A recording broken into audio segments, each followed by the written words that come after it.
안녕하십니까, 이재필입니다.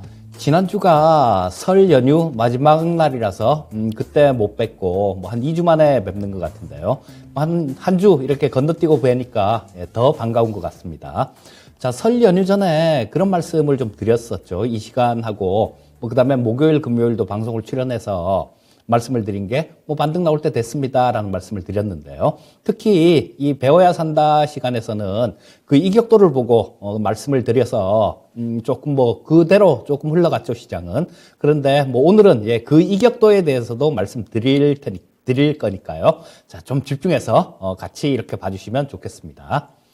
자, 이거였죠. 지지난주, 그러니까 보니까 1월 26일이더라고요. 1월 26일 날 여기서 막 얘기를 여러 가지를 하면서 기술적 분석으로 본 시장 이러면서 말씀을 드렸었는데요. 자, 이쪽에서 데드 크로스가 나서 주가가 빠지고 이런 얘기들도 드리고 그랬었는데, 그런 얘기들은 좀 이따가 또 얘기 드릴 것들이 좀 많을 것 같으니까 이 장에서는 생략하도록 하겠고요. 자, 이때 이걸 보고 그냥 다른 거 다 필요 없고 그냥 이격도 하나 보고 반등 나올 때 됐습니다, 이런 말씀을 드렸었는데요. 그날이 수요일 날 방송을 할 때 그때가 60일 이동평균선 이격도가 92.06 정도가 됐습니다. 자, 근데 저기 IMF 때나 이따가 보면 물론 이따가 나올 겁니다.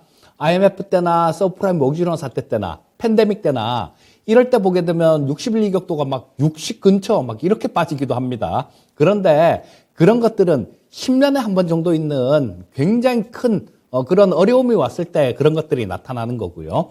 평상시에는 이격도가 90 정도 근처, 90 이상, 한 95 아래로만 떨어지더라도 굉장히 많이 떨어졌다라고 얘기를 하는 겁니다. 그런데 이번에 1월 26일 날 이격도가 92까지 빠졌었고, 그 다음에 1월 27일 날 목요일 날 이격도가 88.81까지 빠졌었죠. 그러고 난 다음에 반등 나오기 시작한 게 지금까지 설 지나고 지금까지 반등이 이어진 건데요.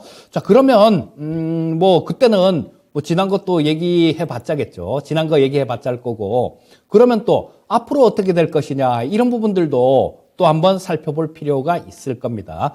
지금 이 기술적 분석에 대한 강의를 하는 시간이니까 기술적 분석에 대한 걸로 시장을 말씀드리는 거예요. 자, 보시면 이쪽은 조금 깨끗하죠. 깨끗한데 지금 여기서 이것도 요것만 틀리죠. 그 동그라미 쳐놓은 거 그런 것들이 없어지고, 자, 여기 이격도가 88.81 아까 말씀드렸듯이 이날이죠. 목요일 날 참 이때 정말로 그때 90몇 포인트 이렇게 빠졌었죠. 굉장히 힘들었었는데 금요일 날 설 전에 조금 반등 나오고 이렇게 올라오는데요. 자, 지금 현재 상태는 자, 이렇게 강하게 시장이 좀 강하다라고 그렇게 표현을 하기도 조금 어렵긴 하지만요. 자, 지금 이 떨어진 하락폭을 보게 되면 이번에 이 빠지기 시작한 게 보시게 되면 여기서 한 3,000포인트 근처 정도 여기 보게 되면 그쯤에서 빠졌었죠. 이전에 한참 그랬었죠. 3,000포인트 위에만 올라가면 밀렸다가 또 탈환했다가 밀렸다가 탈환했다가 밀렸다가 이런 것들이 나오는 거는 굉장히 싸움이 치열하기 때문에 이런 현상들이 나오는 거고요. 또 이때는 3,050포인트에서 전고점도 있고 우리 지난주하고 지난 시간하고 그 전 시간하고 전고점, 전저점, 지지 저항 이런 것들 다 배웠습니다. 자, 지금 그 영상을 못 보신 분들 같은 경우는 찾아서 한번 보시면 굉장히 좋으실 거예요.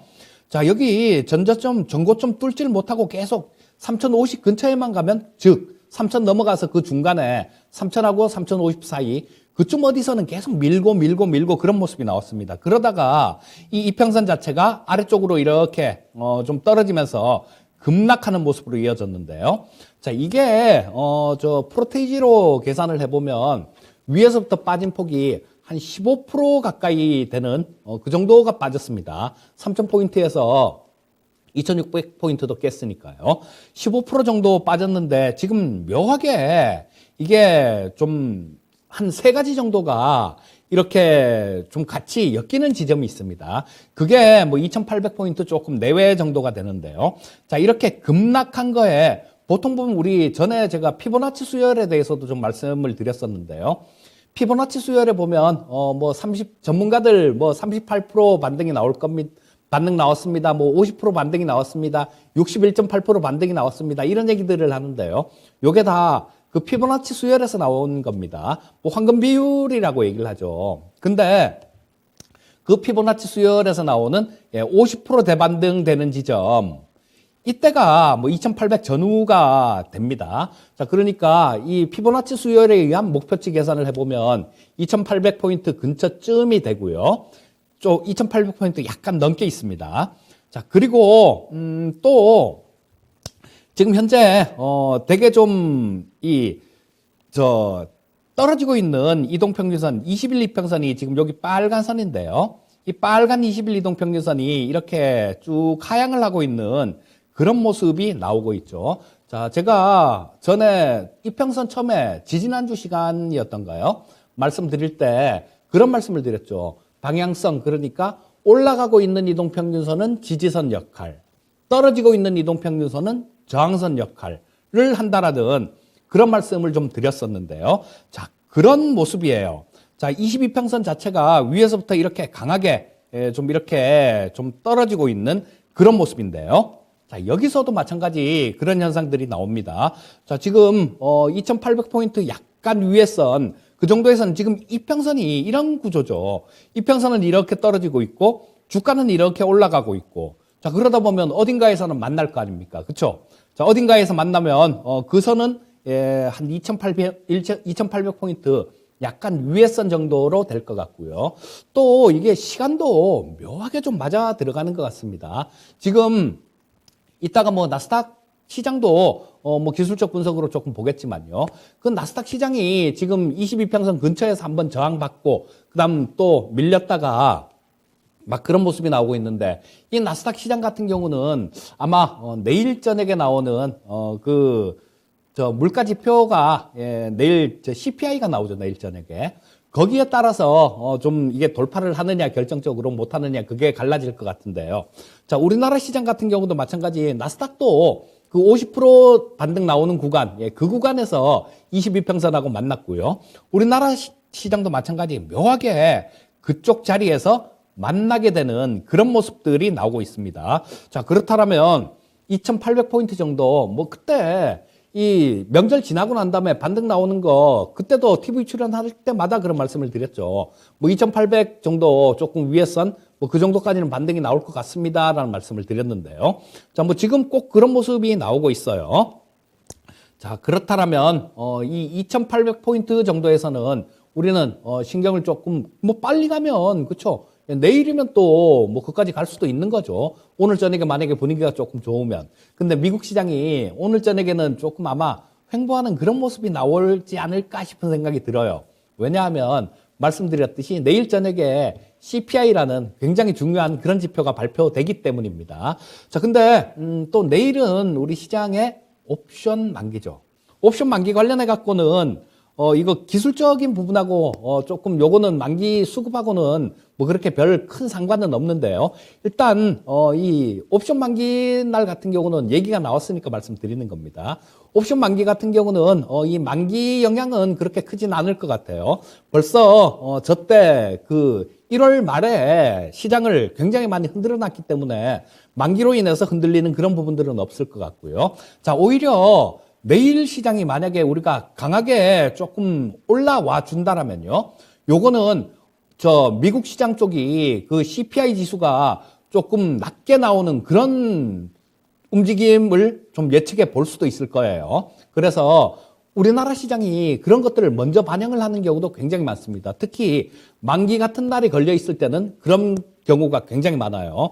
그래서 지금 뭐 제가 좀 바라는 거는 내일 좀 강하게 좀 치고 올라가 주면서 뭐 22평선 조금 위쪽 뭐 그쯤까지라도 갖다 놓으면 이거는 CPI도 괜찮고 그러면 뭐 나스닥 시장도 좋은 모습으로 이어져서 뭐 상당히 좋은 모습이 아닐까 싶은 생각이 듭니다. 일단 뭐 추가로 반등이 될 자리가 좀 남아 있다. 그리고 미국 시장의 그 나스닥 시장의 움직임들, 요게 지금 22평선까지 갔으니까 그게 돌파를 하고 거래가 되는지 그 부분을 보면 우리나라 시장도 답이 나올 거다. 뭐 요렇게 정리해서 말씀드리겠습니다.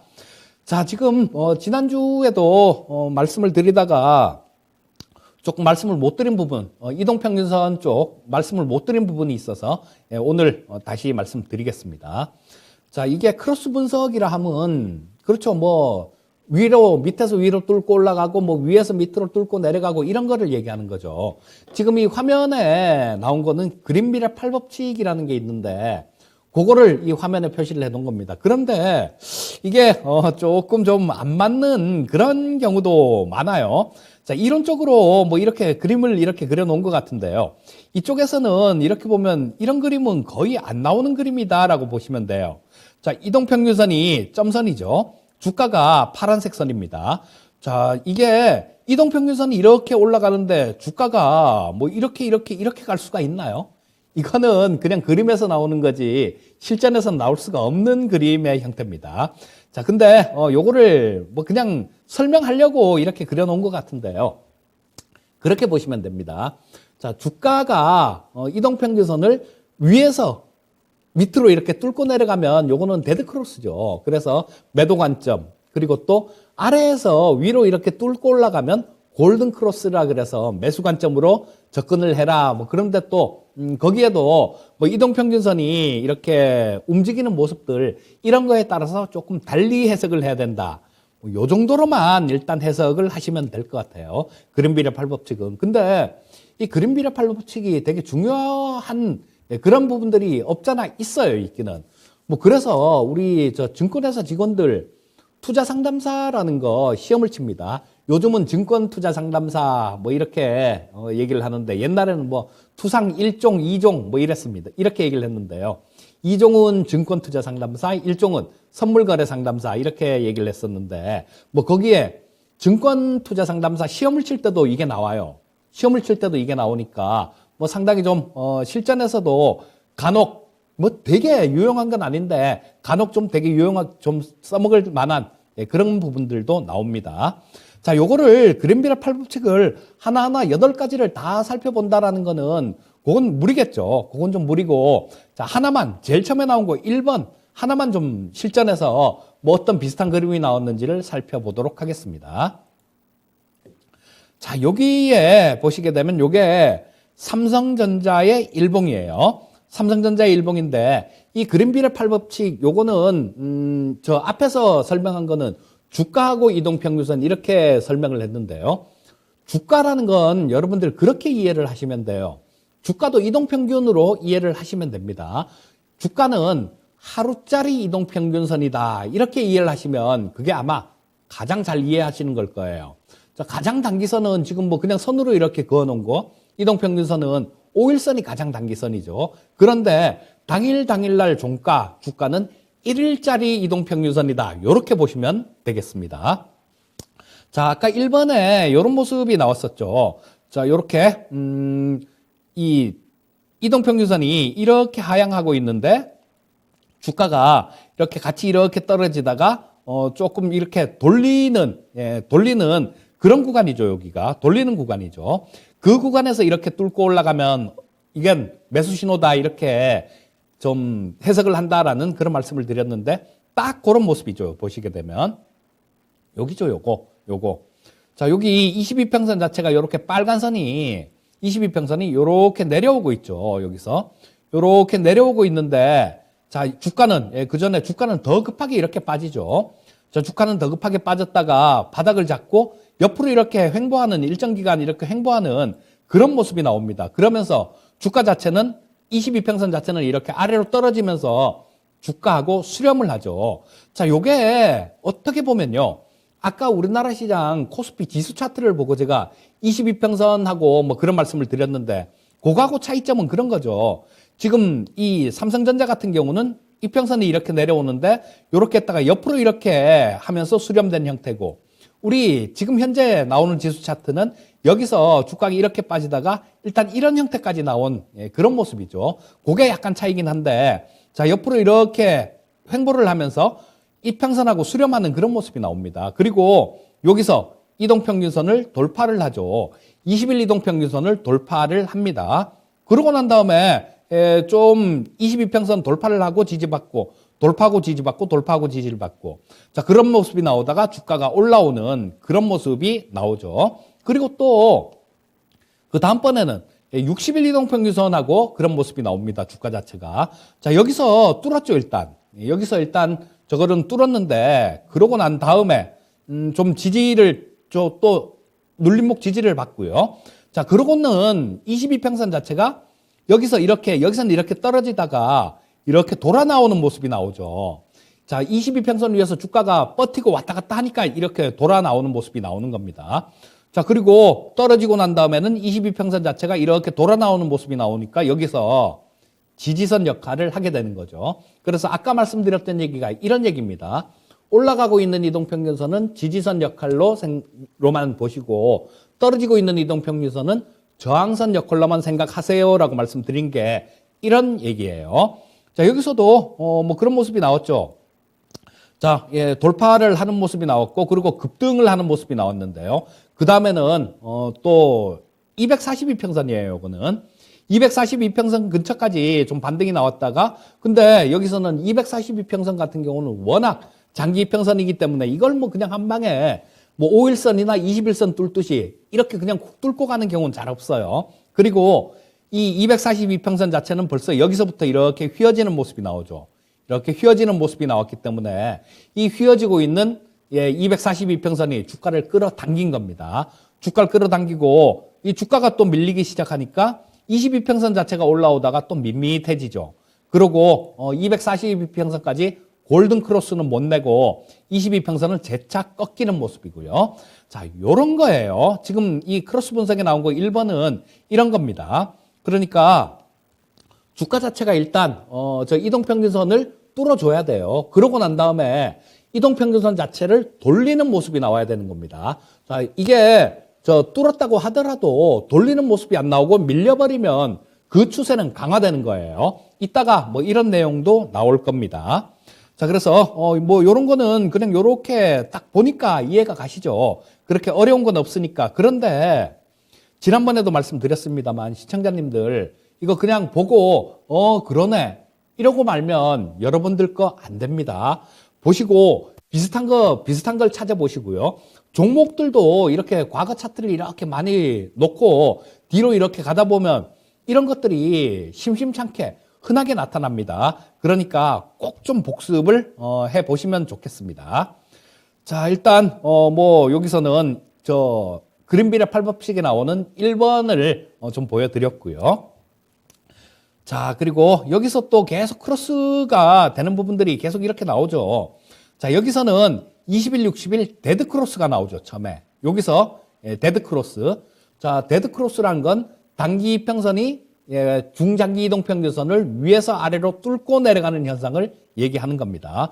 자, 책에서 나온 대로면 데드 크로스 나오면 팔아야죠. 팔아야 됩니다. 그런데 실전에서는 팔면 또 물먹는 경우가 되게 많습니다. 여기서 그런 현상이 나왔잖아요. 자, 설명을 좀 해드릴게요. 자, 여기서 빨간 선이 저 22평선이고 파란 선이 62평선입니다. 자, 여기서 데드 크로스가 나왔는데 이거를 데드 크로스 나왔구나. 팔아야지 라고 팔았으면 어떻게 되겠습니까? 조금 더 빠졌다가 그냥 휙 올라와 버리죠. 이게 작년에 3월 달에 삼성전자의 모습입니다. 코스피 지수의 모습이에요. 자, 이게 코스피 지수 차트입니다. 자, 그리고 왜 이런 현상이 나왔느냐? 그거죠. 자, 이동평균선은 중장기 이동평균선이 힘이 더 세다라고 말씀드렸습니다. 밑에 답은 요 밑에 있죠. 자, 22평선이 위에서 아래로 뚫고 내려가긴 했어도 60일 이동평균선이 위쪽으로 향하고 있기 때문에 그래서 일시적으로 깼다가도 다시 되돌림이 나오는 그런 모습인 거예요. 실전에서 이런데 속는 분들 되게 많습니다. 왜냐하면 책에는 딱 보면 골든 크로스, 데드 크로스 위에서 단기 이평선이 위에서 아래로 뚫고 내려가면 주식을 팔아라 이렇게밖에 안 나와 있으니까. 자, 제일 중요한 거는 굉장히 중요한 게 이동평균선의 방향입니다. 이평선의 방향이 아마 이 이동평균선에서 한 50%를 차지한다 뭐 이렇게 보셔도 아마 그게 크게 무리한 그런 건 아닐 거예요. 자, 여기서는 재차 올라가는 모습이었죠. 근데 이쪽에서는 좀 밀려버리는 모습이 나오죠. 여기서 20, 60 데드 크로스가 났잖아요. 21, 60일 데드 크로스가 났는데 이때는 다시 이 앞에서는 밑으로 깼다가 튀어 올라오는 모습인데 이쪽에서는 깼다가 튀어 올라오는 모습이 안 나왔습니다. 왜? 이쪽에서 한참 옆으로 횡보 이렇게 하면서 시간을 한참 끌면서 62평선 자체가 이렇게 파란 선이 이렇게 아래로 꺾이는 그 초입 구간이기 때문에 그런 모습이 안 나온 거예요. 자, 여기서는 같은 데드 크로스라고 하더라도 이때는 사야 되는, 매수해야 되는 그런 데드 크로스죠. 이때는 팔아야 되는 데드 크로스입니다. 그래서 이거를 조금 좀 어설프게 이렇게 경험이 있는 분들 있잖아요. 어설프게 경험이 있는 분들. 이런 분들이 이런 데 잘 당해요. 그러니까, 이 방향성하고도 같이 볼 줄 알아야 됩니다. 그리고 주가가 있는 위치도 좀 볼 줄 알아야 되고, 요런 것들을 그 전에 말씀드렸던 전저점이나 전고점이나 뭐 이런 것들 다른 부분하고 전부 다 이렇게 매칭을 시켜서 그렇게 볼 줄 아셔야 됩니다. 근데 되게 많이 보다 보면요. 차트를 수도 없이 보다 보면 의도적으로 그렇게 생각을 안 하더라도 그렇게 머릿속에 딱 들어오는 그런 때가 있습니다. 자, 여기서는 그렇게 움직였고 여기서는 완전히 62평선 자체도 완전히 꺾여버렸죠. 완전히 꺾여버리고 122평선하고 데드크로스가 났습니다. 근데 또 이만큼을 이렇게 고생을 시키다 보니까 122평선 자체도 초록색 선인데요. 이것도 이렇게 꺾어져 내려오죠. 그러니까 뚫고 내려갔다가 올라오지 못하고 주가 자체는 계속 그 밑에 깔려 있으면서 고생을 계속 이렇게 시킨 거죠. 그러다가 이쪽에서는 242평선 자체가 여기 데드크로스가 나죠. 자, 121평선이 위에서부터 이렇게 아래로 떨어지면서 242평선까지 데드크로스가 나버렸습니다. 이런 상태가 되면 완전한 역배열 상태가 되는 거죠. 자, 보시면 여기 이쪽에서는 제일 위에가 이제 240선, 120선, 60선, 20선, 5일선 이렇게 주가 이렇게 돼버리죠. 자, 그렇게 되면 이때 같은 경우는 좀 되게 좀 투자하기가 그렇게 좋지 않은 그런 시기가 되는 거죠. 그런데도 우리 투자자들 같은 경우는 그냥 이런 부분들을 조금 신경을 써서 해야 되는데 그렇지 않고 뭐 좀 그냥 뭐랄까 안일하게 그렇게 대응을 하는 경우가 상당히 많습니다. 그래서 지금 여기서는 더블 데드 크로스가 났죠. 더블 데드 크로스라는 건 뭐냐 하면 이쪽에서 20, 60 데드 크로스가 한번 났잖아요. 한번 났고 그러고 난 다음에 모든 제반 이평선들 이런 것들을 다 꺾어 놓고 그러고 난 다음에 살짝 데드 크로스가 골든 크로스가 이쪽에서 날려다가 실패한 반전 패턴. 자, 다시 재차 미끄러지면서 지금 급락이 나오면서 이게 그 설 전에 급락했던 그런 장으로 이어지는 모습이었죠. 자, 그래서 이 기술적 분석이라는 거를 절대로 맹신을 하시면 안 됩니다. 맹신을 하시면 안 되지만 무시를 하셔도 안 돼요. 자, 이 기술적 분석이라는 것도 뭐 주변 여건들 이런 것들하고 전부 다 이렇게 매칭을 시켜갖고 연결을 시켜서 합리적으로 투자를 하는데 도움을 줄 수 있는 거다라는 그 정도로 보시면 기술적 분석은 가장 정확하게 볼 수 있는 겁니다. 자, 그리고 그 다음 거 차트 한번 보겠습니다. 자, 요거는 개별 종목인데요. 아까는 지수 차트였는데 뭐 지수뿐만 아니라 뭐 다른 쪽들 개별 종목에도 적용을 할 수 있는지 그 부분을 보셔야 되겠죠. 자, 여기서 그런 모습 이전에 뭐 조금 고생을 시키다가요. 여기서도 똑같은 모습 나오죠. 아까 지수 차트에서 봤을 때. 자, 여기 빨간 20일 이동평균선이 요렇게 아래로 내려오고 있는데 여기 파란 60일 이동평균선이 요렇게 올라가고 있죠. 뭐 그러더니 여기서 좀 아래로 뚫고 내려갔다가 다시 요렇게 올라와서 자, 여기 요런 모습이 나오죠. 자, 여기 다시 골든 크로스가 나오면서 급등하는 모습으로 이어지는데요. 자, 거의가 좀 비슷한 이런 형태들이 좀 많습니다. 근데 여러분들 직접 찾아보고 익히셔야 되는 게 여기서 보면 그냥 그렇구나라고 이렇게 보이는데요. 실전에서 여러분들 만약에 이쪽 위치에 이렇게 이쪽 위치에서 보시게 되면요. 잘 구분이 안 가요. 그냥 눈으로 그러네 하고 말면 구분이 안 간다라는 겁니다. 여러분들 뭐 지금 귀중한 시간이잖아요. 귀중한 시간에 뭐 이런 강의를 듣고 계시면 정말 하나라도 건지셔갖고 내 걸로 만드셔야죠. 자, 그래서 뭐 여기서는 그런 모습이 나왔고 이쪽에서는 또 골든 크로스가 나면서 62평선 자체는 우상향하고 있는 그런 모습에서 급등하는 모습이 나옵니다. 자, 그리고 뭐 주가는 이렇게 보시면 제가 평상시에도 그런 얘기들을 많이 하죠. 쫓아가지 마세요. 쫓아가지 마세요. 이런 얘기를 많이 드리는데요. 자, 이런 겁니다. 급등을 하면 이동평균선이 주가를 잡아 끌어내리는 경우가 되게 많아요. 자, 여기서도 급등했다가 끌어내리고 또 급등했다가 끌어내리고 자, 이런 모습이 나오니까 쫓아가는 그런 매매는 하지 마시고 이런 걸 잡고 싶으면 급등하는 걸 잡고 싶으면 반드시 눌림목에서 잡으셔야 됩니다. 자, 또 얘기가 빗나갔어요. 자, 여기서는 20, 60일 데드크로스가 발생이 되죠. 자, 요게 그런 겁니다. 한참을 여기서부터 또 이까지 한 석 달 동안 이렇게 헤맸죠. 석 달이면 딱 60일 정도 되죠. 한 60일 정도 이렇게 주가가 오르락 내리락 오르락 내리락 막 이렇게 하다가 자, 이 22평선 자체가 꺾이는 모습이 나오면서 60일 이평선을 아래로 뚫고 내려가는 데드크로스가 발생이 되죠. 자, 여기서는 그렇죠. 이평선 자체가 60선 자체가 올라왔기 때문에 그냥 치고 올라온 거예요. 여기서는 62평선 자체가 파란 선이 꺾이는 모습이죠. 그렇기 때문에 다시 치고 올라오지 못하고 그냥 이렇게 밀려버린 겁니다. 그러고 난 다음에는 여기서 주가가 올라오더라도 떨어지고 있는 60일 이동평균선에 저항을 받죠. 여기서도 마찬가지 떨어지고 있는 60일 이동평균선에 저항을 받고 있고요. 자, 그리고 아마 지난 시간에 했었던 것 같아요. 지지난주죠.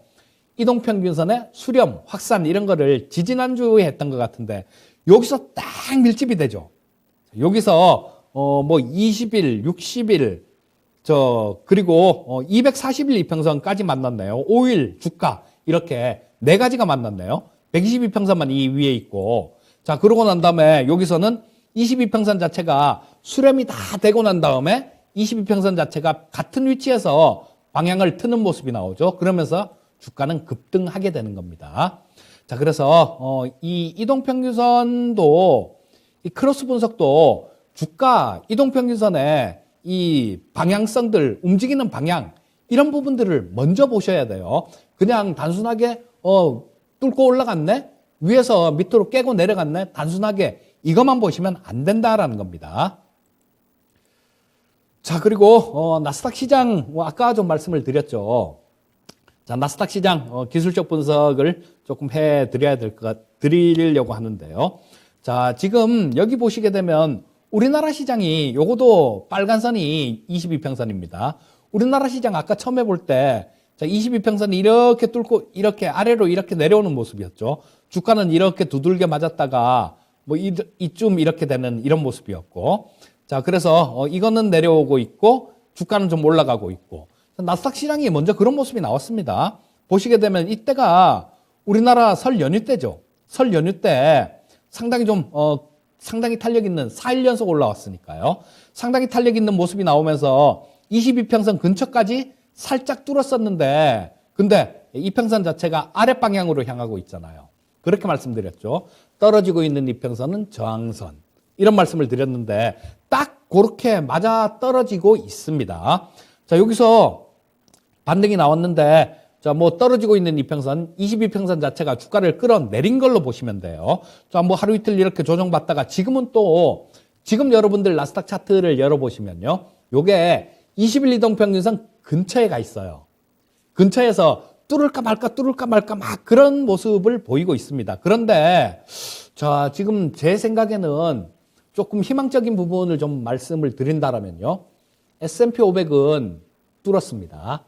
S&P 500은 20일 이동평균선을 뚫고 지금 뭐 오늘 뭐 뚫고 바로 밀리면 의미는 없는 거고요. 큰 의미는 없는 거고 만약에 이런 부분들이 오늘 좀 버텨주는 모습이 나온다라면 어쩌면 내일 나오는 고용지표요. 내일 나오는 CPI 이게 괜찮은 시장에 지금 그 예상치가 한 7.2에서 7.3 정도가 나옵니다.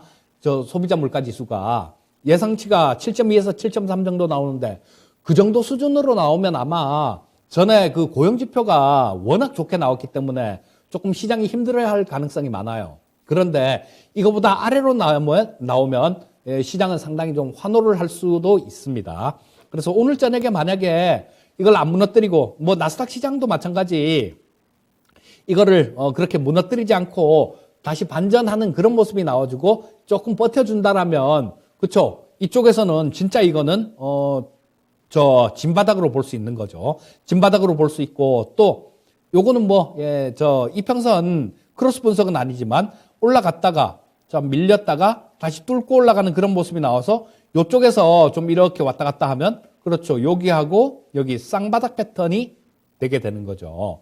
자, 그래서 지금 저 상당히 좀 중요한 그런 위치에 와 있습니다. 오늘 저녁하고 뭐 모든 건 아마 거의 모든 거는 내일 저녁에 나오는 CPI가 좌우를 할 거예요. 그렇지만 뭐 미리 조금 예상이라는 거 뭐 그거는 얼마가 나올지는 아무도 모르죠.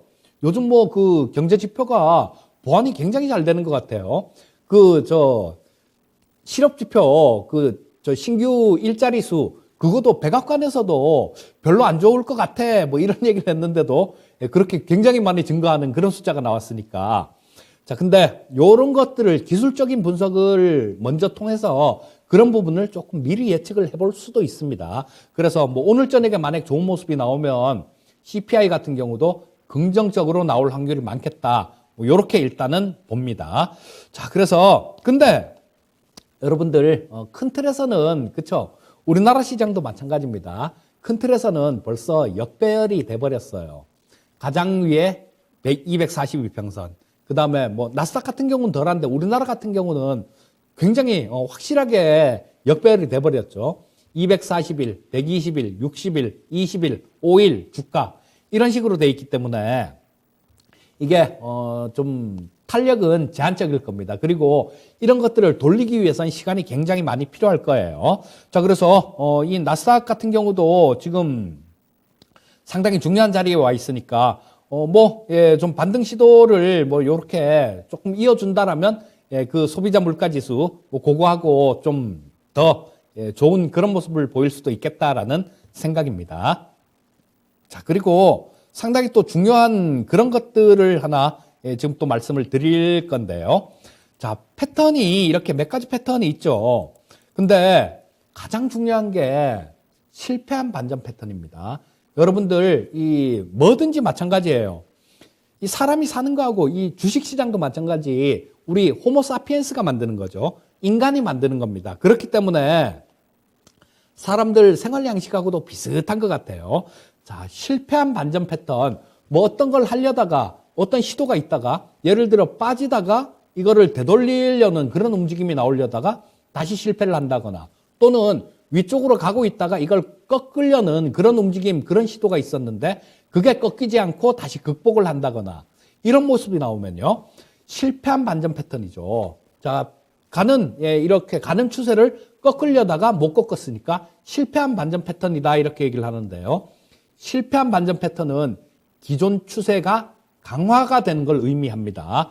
자, 뭐 인간의 감정도 똑같은 것 같아요. 우리 뭐 어떤 사랑하는 감정들 이런 것도 마찬가지잖아요.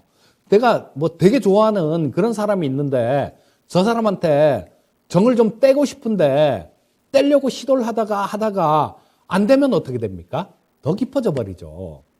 그리고 미움 같은 것도 마찬가지잖아요. 아, 난 제가 정말 싫어요.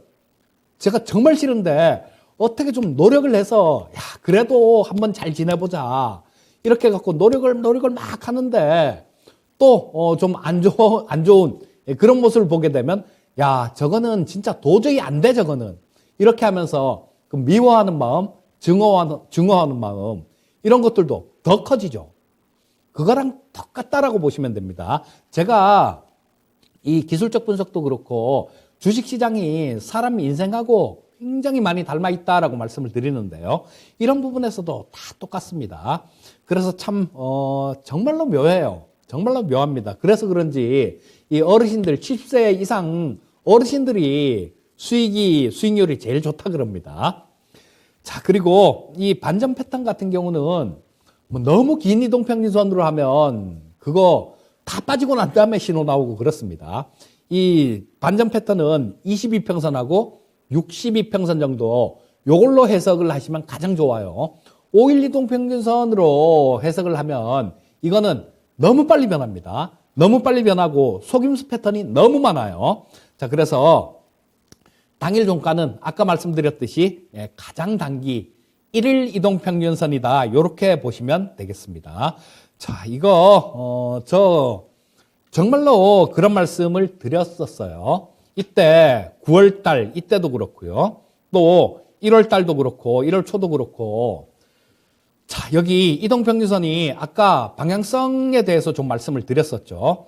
자, 이때 저 추석 전에 그런 말씀을 드렸었습니다. 자, 주식을 조금 팔아서 현금을 들고 조금 이상합니다. 그때까지만 해도 뭐 장이 꺾인다 뭐 이렇게 보기에는 상당히 좀 이런 감이 있었던 그런 때였었죠. 근데 이때 그런 말씀을 드렸었어요.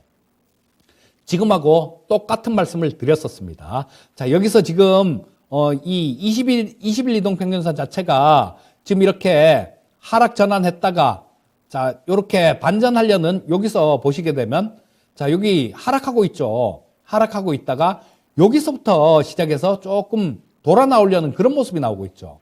돌아 나오려는 그런 모습이 나오고 있는데 이때는 주가 자체가 조금 강하게 뿜으면서 쭉쭉 뻗어줘야 되는 그런 구간입니다. 그래야 22평선이 확실하게 돌아설 수 있어요. 그런데 여기서 그런 모습이 안 나오고 그냥 이평선 근처에서 겨우 지지받고 저항받고 뭐 지지받고 저항받고 겨우 그런 모습밖에 안 나오죠. 그래서 이때 진시진에서 시황 방송을 얘기할 때 그때하고 또 뭐 야인시대에서도 저 투자의 신에서도 마찬가지 그런 말씀을 드렸습니다. 자, 22평선이 돌아 나오려고 합니다. 그런데 지금 이렇게 쉽게 돌아 나오지 못하고 있는데 이게 자칫 못 돌릴 경우에는 실패한 반전 패턴은 기존 추세의 강화를 의미합니다. 이런 말씀을 드렸었어요. 자, 그러고 난 다음 여기 굉장히 좀 급락하는 모습이 나왔는데요. 이런 겁니다. 실전에서 이 지수 차트가 그런 모습이 나왔고 여기서 지수 차트가 이러면 종목들은 어떻게 되겠습니까? 웬만큼 빠지면 뭐 종목들 버티는 것들도 있고 그러는데요. 이렇게 되면 버티는 섹터가 거의 없습니다. 거의 없고 그냥 다 같이 급락을 하죠. 지수 급락한 것보다 훨씬 더 많이 깨지는 게 보통 계좌가 한 2배 이상 그렇게 깨집니다. 많이 깨지면 3배 넘게 깨질 때도 있죠. 자, 여기서 좀 실패한 반전 패턴이 나왔죠. 22평선이 떨어지다가 돌리려다가 재차 꺾이는 이 구간이 되게 되면 그 다음에는 주가 자체가 급락하는 그런 모습이 나와요. 왜?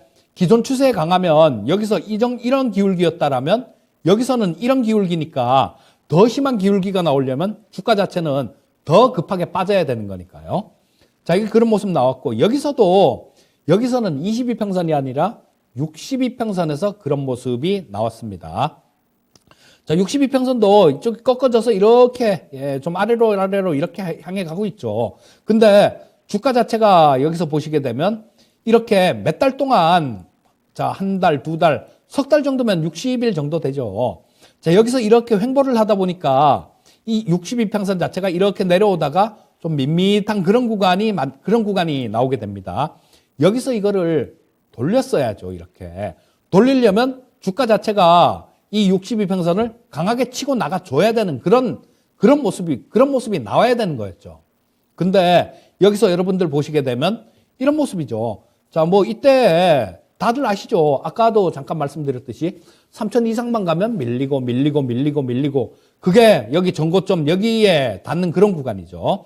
자, 그러다가 62평선은 이렇게 수렴을 하는 모습이었고 이걸 돌려줘야 되는 때가 왔는데 돌리지는 못하고 계속 저항을 받고 그러니까 여기서 살짝 돌아 나오다가 저항을 받고 돌아 나오질 못하고 주가는 급락하는 모습으로 이어지죠. 그 추세가 강화된 겁니다.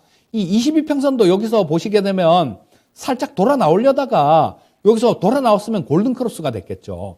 아마 이 주가가 좀 강하게 이렇게 치고 나갔으면 여기서 22평선 자체도 60선하고 골든크로스가 나고 62평선 자체도 돌아 나오고 그런 모습이 나왔으면 지금 시장은 이런 모습이 아니라 아마 이런 모습으로 진행됐을 확률이 되게 높습니다. 근데 이런 것들이 보면 후행성으로 보시는 분들은 후행성으로 봐요. 후행성으로 보는데 저는 이게 선행성으로 보이거든요. 제 눈에는.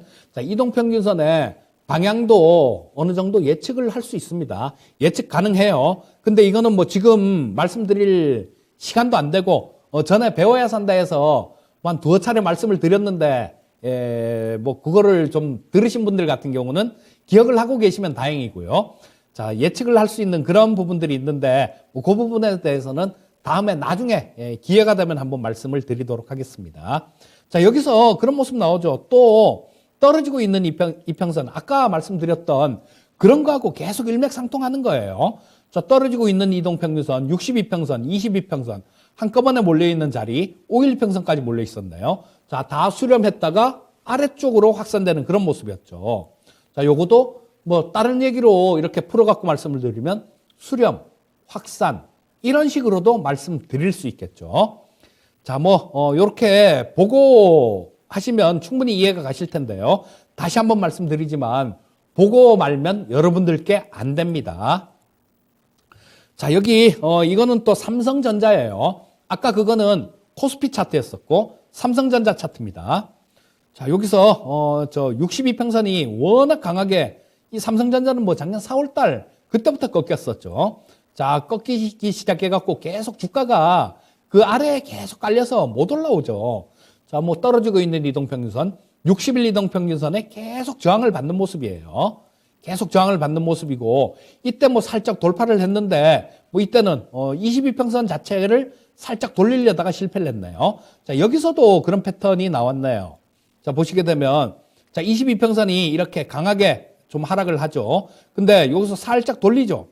살짝 돌리는 모습이 나오는데, 이걸 제대로 돌리질 못하고, 62평선 자체가 아래로 향하고 있으니까 22평선이 돌아 나오려다가 못 돌아 나오고 그냥 밀려버린 거죠. 그러면서 주가도 같이 끌어내리고 주가 자체는 급락하는 모습으로 여기서 8만 원대에서 뭐 7만 원 근처까지 그냥 바로 밀려버린 그 자리에서 이 오늘 말씀드렸던 뭐 이런 부분들이 나왔었네요. 자, 그리고 여기서도 마찬가지죠. 60일 이동평균선까지 반등을 했는데 거기까지였던 거죠. 계속 이게 아래쪽으로 향하고 있어서 이런 현상이 나온 겁니다. 자, 여기서 저항을 받고 밀리는 모습이고 22평선도 여기서 조금 반등 시도 아까랑 마찬가지로 22평선이 여기 반등 나오는 모습이었잖아요. 반등 시도를 하려다가 여기하고 비슷한 모습이 나오죠. 여기 비슷한 모습이 나오다가 자, 22동평균선이 자, 방향을 전환하려다가 실패하는 모습이 나오고 여기서도 급락, 여기서도 급락. 자, 이해가 가실 겁니다. 자, 그리고 이쪽에서는 또 그런 모습이었죠. 아까 봤던 그 모습입니다. 자, 급락을 하고 난 다음에 옆으로 이렇게 횡보를 하면서 22평선 자체를 수렴을 하는 모습이었죠. 자, 22평선이 이렇게 강하게 떨어지고 있다가 옆으로 이렇게 수렴을 하면서 돌파가 되고 그러고 난 다음에 쭉 이렇게 저 62평선 돌릴 때 뭐 그 돌리기 전까지도 그냥 이렇게 22평선은 올라오다가 주가 자체는 뚫었다가 밀렸다가 이런 모습이 나오다가 20, 60 골든 크로스가 나면서 좋은 모습이 나왔죠. 자, 그러면 지금은 또 이 22평선 자체가 242평선 근처에 갔다가 밀리는 모습이 나왔어요. 자, 이런 모습이 나왔는데 62평선 자체도 마찬가지입니다. 지금 여기죠. 62평선이 하나, 둘, 대충 이건 뭐 세봐야 되겠지만 이쯤입니다. 그러니까 지금 60일 이동평균선 같은 경우는 당분간은 이게 주가가 당분간은 62평선 자체가 계속 이렇게 위쪽으로 이런 모습이 나올 거예요. 자, 그렇다면 이 22평선 자체도 마찬가지에 좀 밀렸다가 좀 여기서 왔다 갔다 하면서 62평선하고 수렴되고 주가 자체도 이렇게 수렴되면서 뭐 삼선이 이렇게 만나면서 또 어디론가 방향을 잡을 가능성, 그럴 가능성이 가장 높은 자리다. 뭐 이렇게 볼 수 있을 겁니다.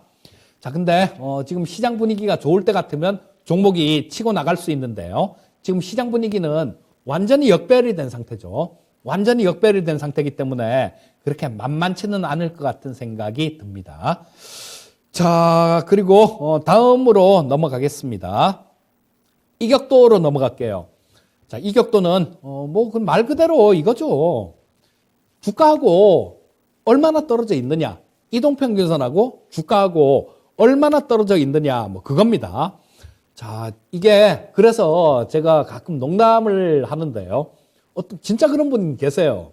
자를 갖고 이격도는 뭐 얼마 이상 이런 숫자로도 얘기할 수 있겠지만 그냥 자 갖고 이렇게 재보는 분들도 계세요. 조그만 자 있죠. 그걸로 주가가 막 많이 빠지는 구간에 어떤 종목도 마찬가지고 그 다음에 시장도 마찬가지고요. 급락하는 구간 거기서 60일 이동평균선하고 주가하고 요렇게 자로 요렇게 재요. 요만큼 떨어져 있네? 예를 들어 요만큼이다.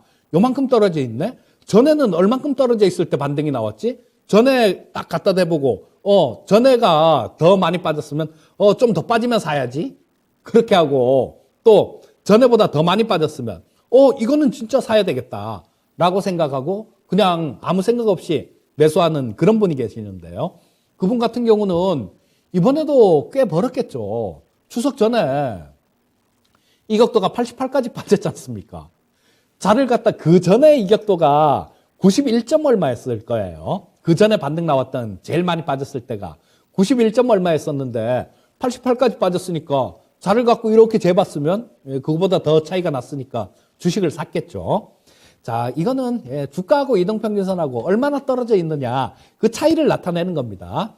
자, 그래서 주가 나누기 이동평균선 이렇게 계산을 하는데요. 자, 이격도가 100 이상이라는 거는 주가가 이 이동평균선보다 위에 있다라는 얘기죠. 그래야 100 이상이 나올 거 아닙니까? 자, 그래서 이거는 주가가 이동평균선 위에 있으면 상승 국면이 되겠죠. 그리고 주가 100 아래라는 거는 그렇죠? 주가가 이동평균선보다 아래에 있다라는 얘기고 이거는 하락 국면이다. 이렇게 볼 수 있는 그런 지표가 될 겁니다. 근데 이건 뭐 상승 국면, 하락 국면 이런 걸 보려는 게 아니라 제가 아는 한요. 이게 급락했을 때 가장 좋은 지표는 이격도입니다. 물론 뭐 이 이격도에다가 RSI 지표라는 거, 뭐 그것도 같이 끼워서 보고 투자 심리선도 같이 이렇게 참고를 해서 보면 더 정확하지만요. 이 이격도 하나만 잘 보셔도 그러니까 자로 그 거리만 잘 재도 된다는 얘기예요. 자로 거리만 잘 재도 된다는 얘기인데 반등 시점을 가늠할 때 가장 좋은 지표입니다. 근데 또 위쪽으로 올라갔을 때 이격도가 커졌을 때는 또 잘 안 맞아요. 또 잘 안 맞기 때문에 이거 위에 올라갔을 때 뭐 과열 국면에서 이 이격도를 보고 판단을 한다. 이거는 좀 안 맞는 얘기입니다. 뭐 스토캐스틱이라는 지표가 있어요. 스토캐스틱이라는 지표가 있는데 이거는 스토캐스틱 다이버전스를 이용을 하는 그런 방법이 있는데 다이버전스는 천장을 찾아낼 때 굉장히 유용한 지표인데요. 반대로 이 이격도는 바닥을 집어낼 때 그때 굉장히 유용한 지표가 이격도입니다. 자, 근데 이 이격도도 마찬가지. 저는 뭐 다른 거 20일 이격도, 5일 이격도 이런 거 안 보고요. 그냥 60일 이격도만 봅니다. 자, 여기 제가 만들어 놓은 게 여기 있었네요. 자, 보시면 여기서 요게 코스피 지수 차트예요. 코스피 지수 차트인데 자, 여기가 언제입니까? 2021년도 그러니까 작년 9월 달이네요. 작년 9월 달에서 9월 말에서 10월 달 이때 한번 급락한 구간이 있었죠. 자, 요 파란 선이 21선이에요. 자, 그래서 여기 주가가 여기까지 빠졌었네요. 자, 여기 파란 이동평균선하고 지금 주가하고 그 차이 그거를 여기 이렇게 표시를 제가 해놓은 겁니다. 보시게 되면 여기 이만큼 차이가 나고 그 다음에 여기 이격도가 쭉 나오는데 여기에 켜서를 갖다 대보면 뭐 20일 이격도도 있고 뭐 60일 이격도도 있고 5일 이격도도 있고 그래요. 자, 근데 이때는 60일 이격도가 91.57 정도에서 반등이 나온 겁니다. 91.57에서 반등이 나왔고 자, 반등이 나오고 난 다음 꽤 괜찮은 그런 흐름을 좀 이어갔었죠. 그 다음에는 또 여기서 작년 11월 말일 날 또 굉장히 좀 크게 하락했었는데 이때는 저 그런 말씀도 드렸었죠. 이 이격도도 말씀드리면서 또 저 월봉상 음선이 5개가 연속으로 음선이 났어요. 6개째는 양선입니다. 걱정하지 말고 주식을 사야 됩니다. 이런 말씀을 드렸는데, 자, 그거도 이격도도 참고를 했던 겁니다. 물론 월봉도 참고를 했지만요. 그래서 한 가지만 보시면 안 돼요. 여러 가지를 이렇게 믹스해 갖고 종합적으로 이렇게 해석을 할 줄 아셔야 됩니다. 자, 여기서는 이격도가 60일 이격도가 93.74에서 반등이 나왔어요. 자, 얼핏 봐도 파란 선하고 주가하고 여기하고 비슷하게 이렇게 떨어져 있죠. 자, 여기서도 마찬가지, 여기 이만큼 떨어져 있고. 그런데 이때는 설 전에요. 그때는 좀 더 충격이었었죠. 자, 60일 이격도가 88.81까지 빠졌었어요. 제가 배워야 산다를 할 때는 그때는 수요일이었는데 그때는 92 정도였었고요. 목요일 날 급락하면서 90포인트가 빠지면서 88.81까지 빠진 거예요. 자, 그래서 이때는 마침 이날 제가 그 명인들의 복귀를 출연을 했었는데요. 목요일 날. 거기서 이런 말씀을 드렸었죠. 반등 나올 겁니다. 이런 말씀을 드렸는데 지금 그대로 나오고 있는 겁니다. 요거를 아까 말씀드렸던 그분 같은 경우는 자를 갖다 댄다는 얘기예요. 자를 갖고 요렇게 돼서 요만큼 이쪽에 자를 갖다 대고 요만큼 떨어져 있네. 그 지금은 이거하고 대보는 거죠. 지금 현재 위치하고 이만큼 떨어져 있네. 그럼 사면 되겠네. 그러고 산다라는 얘기입니다. 굳이 숫자를 그렇게 볼 필요도 없고 되게 재밌고 되게 요령이 있는 그런 분이다라고 볼 수 있겠죠. 그분 같은 경우는. 자, 요거는 지수고요. 자, 근데 가끔 이럴 때가 있어요. 여러분들 제가 아까 말씀드렸듯이 10년에 한 번 정도 오는 그런 쇼크가 있을 때가 있다라고 말씀드렸는데 이때도 마찬가지 유튜브에서 그런 말씀 드렸습니다. 이제 주식 사야 됩니다. 제 친구들한테 다 주식 사라 그래요. 그런 말씀을 드리고 저도 삽니다. 이런 말씀을 드렸는데요. 이때는 이격도가 69.04까지 빠졌어요. 60일 이격도가. 자, 여기서는 딱 봐도 어마무시하게 차이가 나죠. 이게 이격도가 69.04 정도가 된 그런 겁니다. 자, 그리고 이런 아주 특별한 거 외에는 이런 게 잘 안 나와요. 그 전에 또 많이 이격도가 벌어진 구간은 이때죠. 리만 사태 때, 서프라임 모기지론 사태 때, 2008년도에 그때 이격도가 65.78까지 빠졌었습니다. 자, 이때도 딱 봐도 어마무시하게 차이가 나죠. 자, 이게 65니까 이쪽 같은 경우는 90 정도 그쯤 되겠네요. 자, 90 정도가 되면 반등이 나온다는 얘기가 여기서도 결국은 더 빠지긴 했지만 반등은 나왔었죠. 반등은 나왔었습니다. 자, 그러니까 이때 리만 사태 때가 65.78. 자, 그리고 그전에는 또 IMF 때가 있겠죠. IMF 때 마지막으로 한번 보도록 하겠습니다. 자, IMF 때는 여기는 72.96이었는데요. 자, 근데 요거는 약간 좀 틀린 케이스예요. 72.96이었는데 이거는 이 IMF 때 반등 나올 때는 리만 때하고 코로나 팬데믹 때는 V자로 이런 반등이 나왔는데요. IMF 때는 여기서 보시다시피 이렇게 떨어졌다가 또 좀 뺐다가 반등 나왔다가 뺐다가 반등 나왔다가 뺐다가 반등 나왔다가 뺐다가 이런 모습이었기 때문에 이 60일 이격도가 70 초반 정도 그 정도까지 밖에 안 빠졌습니다. 자, 시간을 두고 빠졌기 때문에 IMF 때는 이거는 조금 덜한 거예요. 자, 하지만 이런 거 70도 저런 거 10년에 한 번 정도 오는 그런 위기가 있지 않으면 70이라는 선까지 오지 않습니다. 자, 그래서 오늘도 준비한 게 조금 더 있긴 했는데 이격도까지만 살펴봐야 되겠네요. 자, 시청자님들 아까 말씀드렸듯이 이거 그냥 보고 말면 우리 시청자님들께 되지 않습니다. 자, 오늘 말씀드렸던 부분들 한번 차트에서 좀 찾아보시고 내 걸로 만드신다라면 투자하시는데 굉장히 많은 도움이 될 걸로 의심치 않습니다. 자, 오늘도 시청해 주셔서 감사드리고 저는 또 다음에 또 뵙도록 하겠습니다. 감사합니다.